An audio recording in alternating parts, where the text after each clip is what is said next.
There is a moment in every war when the rules change, when one side does something that the other side cannot undo, reverse, or recover from quickly enough to matter. I have studied wars and military campaigns my entire professional life, and I want to tell you directly, what is happening in Ukraine in 2026 is one of those pivotal moments. The year 2026 has witnessed the most significant performance from the Ukrainian armed forces in 3 years. Despite the ongoing intensity of the conflict, a winning formula has emerged that has turned the tide against the Russian invasion. This year has become a catastrophic period for the Russian military, marked by unprecedented manpower losses and a stalling war economy. The Ukrainian Ministry of Defense reports that approximately 193,500 Russian troops have been killed or seriously wounded since the start of the year. This represents an average loss of 32,000 soldiers per month, a figure that highlights the severe attrition facing the invading forces.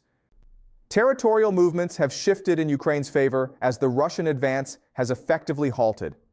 Data from the Institute for the Study of War reveals that Russia's total net gain for the year is only 81.1 square kilometers. The situation worsened significantly for the occupiers in July, where they began suffering net losses of 1.6 square kilometers every day. Simultaneously, the Russian war economy, which had boomed previously, has seen its growth flatten to just 0.2%. This economic stagnation, combined with the inability of Moscow to reach recruitment targets, has created a critical vulnerability in the Kremlin's long-term war effort. Amidst this period of high performance, Ukraine has undertaken an unprecedented simultaneous replacement of its top military and political leadership. On July 15th, Defense Minister Mykhailo Fedorov was ousted, followed 6 days later by the replacement of Commander-in-Chief Oleksandr Syrskii. These departures included several of their most capable lieutenants. This shakeup did not stem from failure, but from a profound internal debate regarding the future strategy of the war. The core of the disagreement centered on the transition to unmanned warfare and how quickly the traditional military structure should be adapted to a drone-first approach. Mykhailo Fedorov had been a fierce advocate for drones, purchasing more in 4 months than the ministry had acquired in all of 2025. He even redirected soldiers' payroll funds to increase drone orders, pushing for an immediate shift in the military's operational focus. Conversely, Oleksandr Syrskii, who established the world's first Unmanned Systems Forces, SBS, cautioned against an overnight transition. Syrskii argued that a million-strong army cannot be moved entirely to drones in 2 months when facing an enemy that still maintains superiority in conventional artillery, aviation, and infantry. President Zelensky has acknowledged that the sky will be decisive, stating he is determining the necessary adjustments to production and supply priorities. The implementation of the Unmanned Systems Forces has already revolutionized the battlefield. The SBS has fought the world's first war where first-person view, or FPV drones, are estimated to cause 95% of enemy casualties. These birds have been deployed with devastating precision against Russian logistics and oil supplies. Under the command of Robert Brovdy, Ukraine has successfully disabled 196 fuel tankers and destroyed 3/4 of the ferry capacity across the Kerch Strait. These strikes have systematically severed the closest supply route from Russia's Krasnodar Krai to occupied Crimea, forcing the invaders to rely on more vulnerable alternatives. The strategic pressure on Crimea has extended beyond logistics to the very infrastructure that sustains the occupation.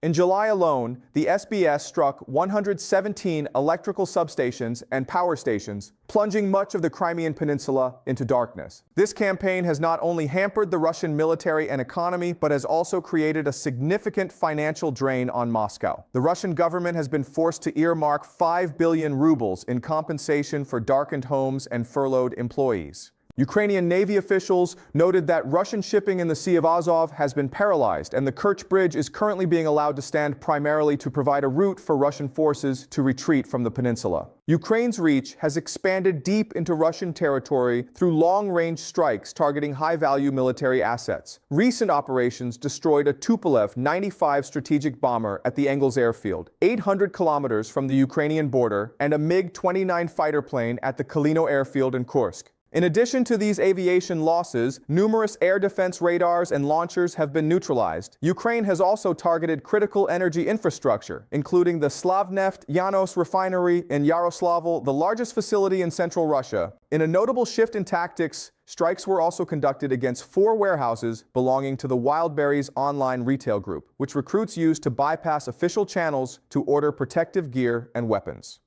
As Ukraine continues its defensive and offensive operations, international support remains a cornerstone of its resilience. During a visit to Kyiv, Irish Taoiseach Michael Martin announced a new €125 million support package for next year. This funding brings Ireland's total contribution to over €670 million since 2022. The new package is strategically divided, with €100 million dedicated to non-lethal military equipment and €25 million specifically for the restoration and protection of Ukraine's energy infrastructure. Minister Helen McEntee emphasized that this support is a top priority aimed at defending against Russia's continued indiscriminate attacks on civilian centers.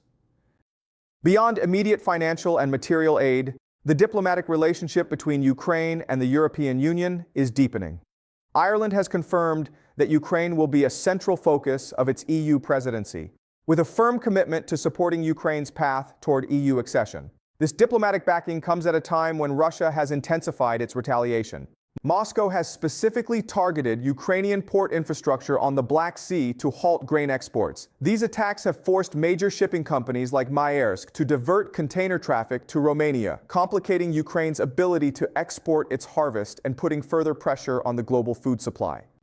The conflict has entered a phase of intensified missile warfare, with Russia increasing the use of ballistic missiles in nightly strikes. However, analysis suggests this surge is unsustainable, with Russia dipping into its reserves and firing more missiles in the first half of July than its monthly production capacity. Ukraine has demonstrated elite air defense capabilities, intercepting 95% of drones and 87% of cruise missiles. Let me bring together everything we have analyzed today. Ukraine is executing a multi-dimensional strategy that systematically degrades Russia's capacity to wage war. In a prolonged conflict of attrition, operational efficiency, technology, and strategic adaptability will always outweigh raw, uncoordinated force. Thank you for watching. Make sure to like this video, subscribe to the channel, and share your thoughts in the comments below. Stay sharp, stay informed, and we will be back with our next update.